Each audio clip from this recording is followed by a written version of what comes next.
האם אתה באמת מרגיש שאתה נשען על השם? אני אתן לכם משל יפה של המגיד מדובנה, שתבינו אותו. היה איזה אדם אחד שנסע בעגלה. הוא נסע בעגלה, ובעגלה הזאת עמד אותו עשיר נסע בעגלה הזאת, והוא ראה איזה עציר, איזה עני עלם הדרך. מה לו, רוצה לעלות לעגלה שלי?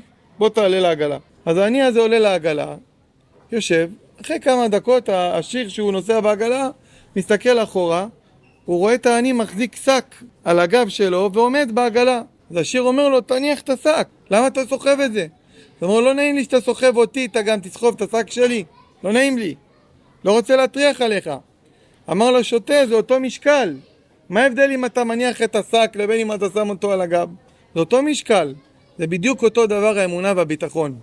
אתה יכול להאמין, אתה סוחב את השק עליך, אבל אתה יכול לבטוח, אתה יכול להניח את השק. זה דרגה שלך. כל אחד יש לו את הבחירה שלו.